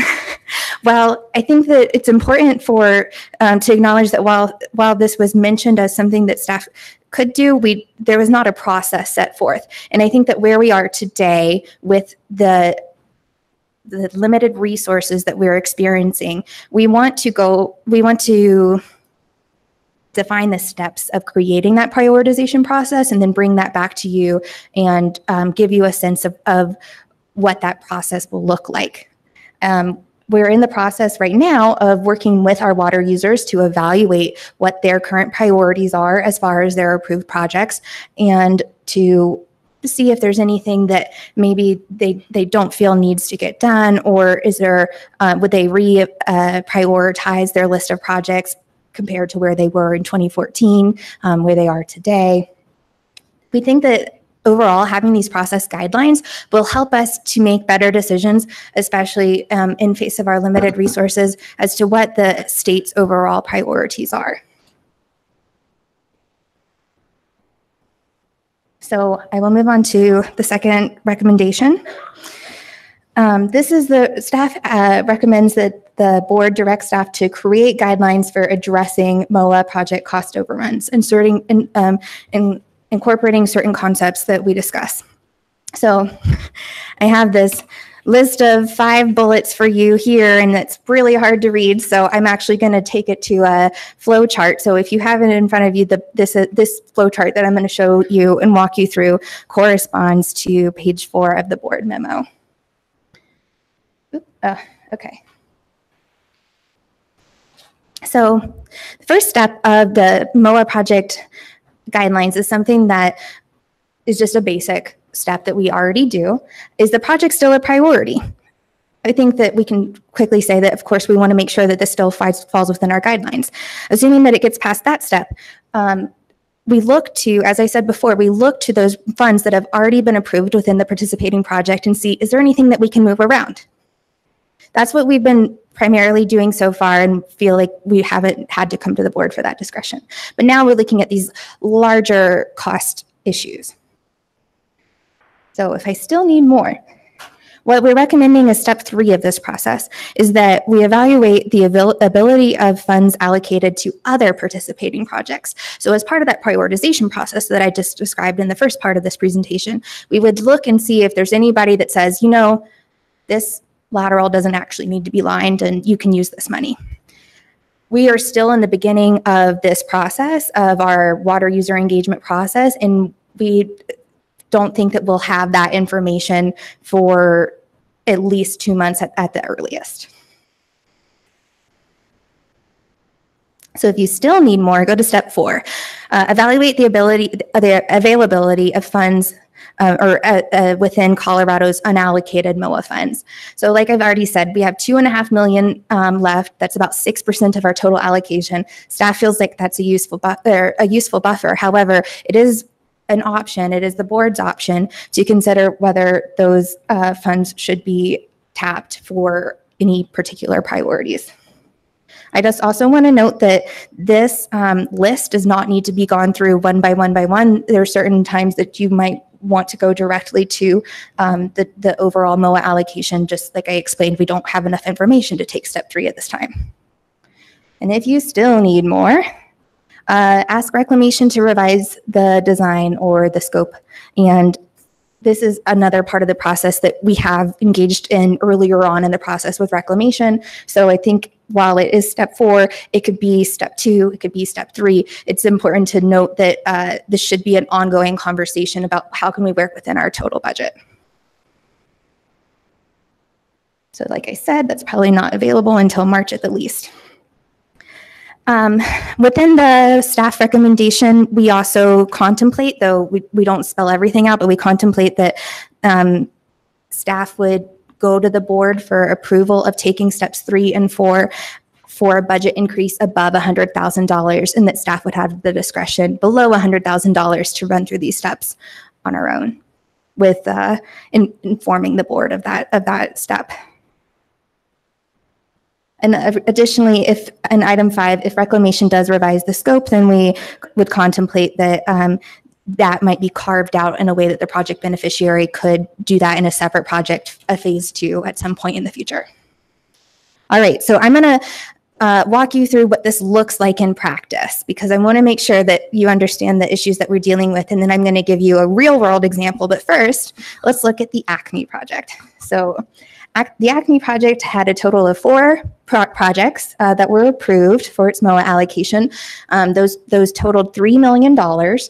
Only the first one got started, the Highline Canal lining, for $2 million. And then the project got to a certain point that they realized, oh no, we need an additional $1 million. We'll look down the line at the rest of the approved projects. You have $1 million left. They're problem solved. Reallocate from other approved projects to complete the canal lining. So that's sort of the best case scenario. That's the world that we've primarily operated in to date. So let's go on to the Beta project. This one's a little bit more complicated. Beta project has the same canal lining, but now it needs between $1 and $2 million. And again, we only have $1 million left over. So we can reallocate those funds, but then what? So going back to the process guidelines that I've already walked you through, we don't think that option 3 is available to us right now. We could look at option 4 and 5 for this. I would also note that we could revise the scope and then look to the remaining MOA allocation for that last $500,000 or whatever it is, that if we feel like it's a priority. Again, this is really at the board's discretion. So that's where those are the example projects. Now for the real world example, which is always a little bit tougher. We currently have a situation with the Smith Fork project. This Aspen Canal piping was originally budgeted for a little over $4 million. We recently received projections that the actual cost was going to be $4.8 to $5.9 million after about $300,000 that's already been spent on this project to date. None of the other projects for this for Smith Fork have been implemented. So that means if you go down to the balance down there, we have $4.8 million left, but that's not enough to proceed to contracting. So what we've done thus far is that we've done step 2, we've looked within the funds within the participating project, and we've talked to Reclamation about revising the scope. And the good news is that we do have, as of yesterday, a new scope of work that would bring costs down to about $4.5 million. So that fits within the remaining 4.85. However, there's additional non-contract costs or non-construction costs that are anticipated that would take the project up to about $4.9 million. I should also note that there's actually 2 scopes of work. Crawford Water Conservancy District is the water user in this instance, and they prefer and both scopes of work are pretty much the same cost. They prefer the option that I'm going to describe to you, but there is another option out there that I can get into later as well. Looks like my bullet is cut off on here, but basically the second bullet says that the revised design, the preferred revised design, removes 2.5 miles of pipeline from the lower portion of the canal. So it's piping a canal, the Aspen Canal. The alternative would only remove a 1/4 mile of piping, but it's in a more important area for the water user. So I would also note the fourth bullet here says that $10,000 will be billed against this account for the redesign of the project. So Reclamation has already gone to design, and their design is the design that that I first mentioned to you, that's 4.8 million to 5.9. To revise that design, it's going to cost against the MOA allocation another $10,000. In addition, but that's incorporated into this total 4.9 that I'm showing you here. So we, in addition to, so as that lower portion that I said, the 2.5 miles that is not included in this revised scope of work, what happens if that gets phased out? Like I mentioned earlier, it could be phased out into a future project, maybe if there were a future MOA or a different funding opportunity. Reclamation projects that that would cost $1.6 million, including the non-contract cost. But that, so it's more than we would be paying if we were to authorize the expenditure as it is right now at 5.8. I would also note that regardless of where we go from here, there's still potential costs that are difficult to project. The price of crude oil, which is used in making pipe resin, influences the cost of pipe. Increased oil drilling causes increased demand for pipe. There might be unforeseen geologic conditions, unforeseen issues with the contractor, and just other things that I can't even list right now. But we have experienced cost overruns, budget overruns, not just here, but in other projects. And we foresee that it's possible that there will be other large issues of this sort that will be coming to the board again in the future. So again, going back to our process guidelines, step 3 would be to look at funds from other participating projects. We don't think that's available until March. Step 4 would be looking at Colorado's $2.5 million of remaining MOA funds. And again, there might be more flexibility after we finish our water user conversations, but we're just not to the point that I can give you a better sense of what will be there. So going back to the staff recommendations, we have not a recommendation, but just an additional request for any feedback regarding this project in particular. And just want you to know also that we're sorry that for some of you, you might not have heard about this in the future, but this is, or in the past, but this has all evolved very quickly over the last 2 weeks. So these are staff recommendations / requests. I will ask Alex really quick if I forgot anything. And thank you. Any questions from the board? Are there any questions for Carly?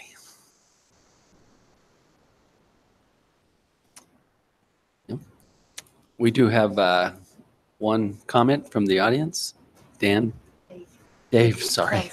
Dave Kanzer, Colorado River District. Good afternoon. For the record, Dave Kanzer, Colorado River District. Good afternoon. And first of all, I want to just express my appreciation to staff. Been working closely with both Alex and Carly, and prior to their participation with Ted Kowalski and others. Have a pretty long history with the program, really since its inception, and personally involved in a lot of the proposals, including the Smith Fork. And I wanted to talk about the Smith Fork a little bit and that useful buffer before you move to act on this staff recommendation.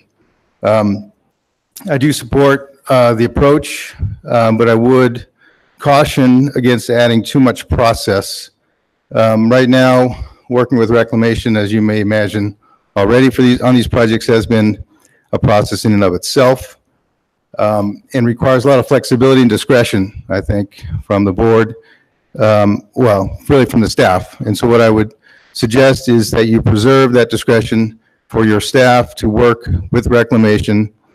And the idea, again, I like the idea of sort of the bite-size $100,000 overrun in principle. I think that's a pretty small amount. So I would ask you to consider maybe if you do want to look at overruns, cost overruns on a project-specific basis, that it's a larger threshold than $100,000. And, you know, I think, again, to be able to empower the staff to utilize that useful buffer. Again, I want to talk a little bit about the Smith Fork project. That is a critically important project. It's a main artery in an area that's very saline, saliniferous. It's got a lot of selenium.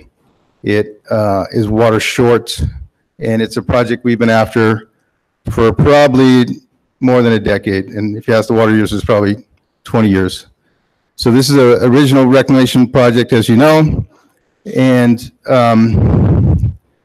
we have been working closely with reclamation and staff, as you heard. If we chop this project down and we leave either 2.5 mile, well, basically a shortage of about $1.5 million, it may jeopardize the ultimate goal of piping the entire thing. So again, I think you have the tools in front of you today to authorize that project to go forward by using that unallocated MOA money.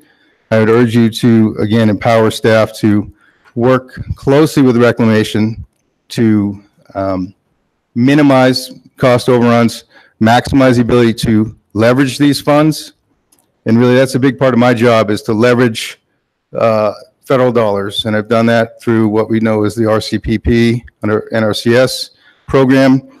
This is a magnet for other funding, as well as salinity, Colorado River salinity dollars. And without going too far into detail, the more money we spend, the more money we can bring. And this district is one of the poorest districts on the West Slope, at least in the River District domain in terms of per capita income. So this is a huge project and one that we support strongly. And I would just, I'd probably leave you with that to utilize, maintain the discretion as you consider the request to utilize unallocated MOA funds. Thank you. All right, thanks, Dave. I have a question for you. Director George. Dave, I wanted to ask you a follow-up. Thank you for your guidance and your advice, and I think we'd be more than happy to try to follow it. But I get the sense that over the past, we've not been very successful in getting from the Bureau our needs and requests. Certainly in the process type, that the Bureau seems to have a way of doing things that they're bound to. So if I heard you correctly, you want us to keep working with them, make it all better, help us know what we can do better than we have been so that we have more success. Was that a question or a comment? It's a question. So if the question is, do I support your comment? Yes, indeed. How to work with reclamation, I think, is the germ of your question. It's very difficult. Their procurement process, their permitting process, they're very expensive and cumbersome. In fact, the reason that this is, as you may guess, so timely is they want to go to procurement now for construction this fall. And that's really why I'm here today, is to try to make sure that we don't miss the opportunity to miss another construction year. I don't know how to do that, except to maybe elevate the conversation with your board members. We will have two commissioners here, two regional directors from Reclamation here, I think, to discuss the importance of this project, of this program. And we do anticipate another agreement, the next phase of the MOA. And we, at the River District, I think, look at that as a very important next step. We want this one to be successful. We want to learn the lessons, and maybe we can get the answer to your question. Thank you. Thanks, Dave.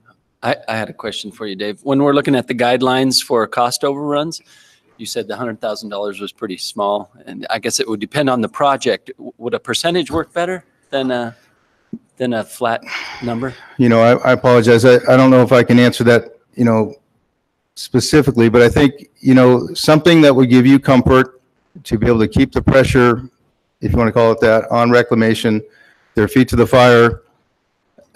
Something, again, that your staff could, maybe on a project-specific basis, make that recommendation. Some of these projects are sub 2 million, some are 10 million. And so the percentage could work, but sorry to be so wishy-washy. I'm not sure. I was thinking more like $250,000 in that range. But again, I would leave that to you all to kind of address. Thanks, Dave. Director Wells. It's highly possible that I don't understand what's going on. It was my understanding that this isn't the only project that is not completed and already has cost overruns. And so on that chart, the other projects on that list are zero funded. And if in fact there are other projects which are underway with cost overruns, then that means other projects are also going to be unfunded and not built.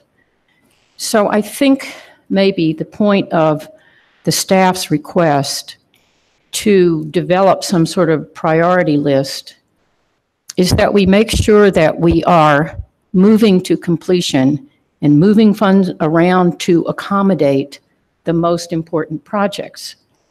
And obviously, whoever's involved in any project thinks that project is very important. But it's hard to know what the cost of taking, for example, almost 50% of the only money we have left and giving it to this particular project. Maybe it's the most important thing of all the things that are out there, but I can't tell. It seems like there's a lot going on all simultaneously with different project participants. So because I don't know how much of this moving of money we're going to have to approve, I'm not sure 100,000 is too little, because I don't know what the other overruns are. It's of concern to this board that there are cost overruns, and that without our understanding it, the Bureau rescinded some projects because there were cost overruns that we didn't know about, and the project beneficiaries didn't know about. So there's this kind of, so I guess that until we get a better handle on how many projects we are denying by moving money, it would be good to see more of them rather than fewer of them. But I don't know what the universe is, so. Thank you, Director Wells. If I could speak a bit to that. We are working on figuring out the universe right now. I think that we are talking about cost overruns that will be 1 million or above. I think that we suggested the 100,000 to be in line with other grant program guidance that CWCB has. However, this is a very different program than we have anywhere else. This is an agreement in which Colorado prioritizes projects, but Reclamation ultimately manages the fund and manages the project implementation. So we are definitely trying to be very involved. The River District and Southwestern District and the water users themselves are all very involved. However, at the end of the day, it's difficult for us to have as much of a handle on things as we do in the average grant program. So that does make it unique, and it does make it something that the board may wish to consider, especially also the size of the projects themselves, which we have projects that are 4 million to 6 million and higher. 10 million. These are really bigger projects than what we would normally be dealing with in CWCB programs. So because of that, just for that context, we do think that the cost overruns could we will probably be coming to you more frequently if it's 100,000 or above for board approval. Thank you, Carly. Director George? So I'm following Director Wells. I'm sure I'm working in the shadows of my own making here, but it's never stopped me before. So I have some ideas that I would maybe offer, and we can do it in motion in a minute if it makes sense. I think you're on the right track with your staff recommendation. I think Dave's also correct. Let's not make it as complex as we're able to do. Let's see if we can't keep it fairly straightforward, certainly at the outset. And then the other thing I guess I want to say is let's stay on it, just like you are. You and your team have really thought through all this, trying to find solutions when there aren't very many solutions out there. But I think you're on the right track. Keep doing that. But the one thing I'd like you to do right now is give us a quick memo on what the ask ought to be to Bureau of Reclamation right now to help them help us. Let's see, help us help them solve their problem. Because they're guiding the projects and they're guiding the ads that are making cost overruns. And so let's help them to figure out what to do with that. And if we've got some officials from Bureau coming or gathered, you meant for the next few days, they'll be here, then I think that'd be a lovely conversation for us to have with them. But I want to be equipped with a genuine, detailed, appropriate ask of what, when they turn on me and say, well, what do you want? I can tell them. Absolutely. Thank you, Director George. Director Hawkins. I agree with Director George, and I think that's pretty common. But I did want to mention that the 2015 guidance that you may use for the project priorities does not reference the water plan. I do understand that this funding is limited in what it can be used for and that it is not appropriated through the state legislature. So I would ask that staff take a look at that and see if water plan needs to be added as one of the criteria or whether you think it's adequately covered in the current criteria that are in that 2015 policy. Thank you, Director Hawkins. Any other questions, comments? We do have a staff recommendation before us, so. Anyone? Sure. Okay, Director George. Thank you, Mr. Chairman. I move staff recommendation and ask that it be expedited and simplified, and that it will be the leading drive in getting through the next few steps for these projects that are in motion. I guess I didn't talk much about the Aspen Canal project. I think we got to find what money we can, where we can, and help finish that. So that'll be part of my motion. And then the last part of the motion would be to help the board members to have a detailed set of needs that we can have a conversation with higher level officials of Bureau of Reclamation soon. Thank you, Director George. It was moved by Director George and seconded by Director Dutton that we approve staff recommendation with the added comments that Director George made. Is there any discussion? Carly? Director Yon, Director George, thank you. I just wanted to provide one or two more details about that Aspen Canal project since Director George brought it up. As Dave Kanzer mentioned, Reclamation would like to go to their contracting office very soon, as soon as the end of this week.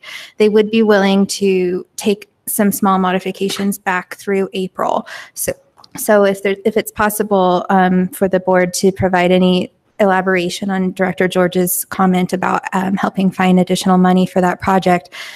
We do think that while the revised scope of work would likely keep things within budget, I think that the water users have expressed that they would be interested in tapping into that additional MOA allocation, as Dave Kanzer mentioned. So Director George, if you can elaborate on whether or not we, a little bit more about how to what extent the board would be willing to go, and what timeline, if we should push this out further, or if we should work within Reclamation's preferred contracting timeline in order to provide more clarity to Crawford. Director George. I don't care. I think all I was trying to do was set the policy direction that we're not going to leave them hanging. That we don't leave our customers hanging, even if their problems are not of our making. And so I'm inclined to let you and your team continue to work on what the art of possible is, work with the River District, work with the Bureau Rec, and if you can find something that makes sense that you think we can fit in our policies and procedures, then you can get back to us by phone or email or special meeting, whatever makes sense.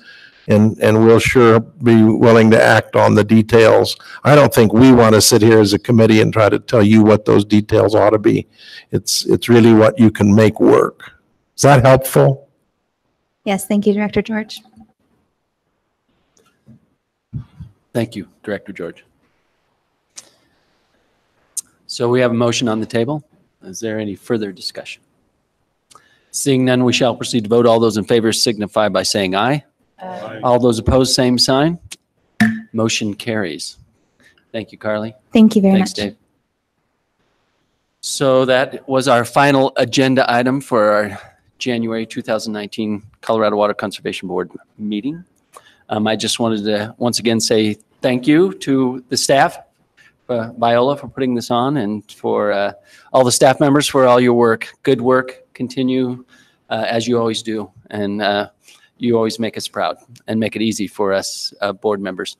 So, and I want to say thank you to Carly, who will be leaving us, and to Heinz. So thank you for all your hard work as well, all these years. And with that, I guess I would entertain a motion to adjourn. It's been moved by Director Anderson quite rapidly, and seconded by Director Goebel, that we adjourn our meeting here today. Is there any discussion? Seeing none, we shall proceed to vote. All those in favor signify by saying aye. All those opposed, same sign. Motion carries. Thank you all.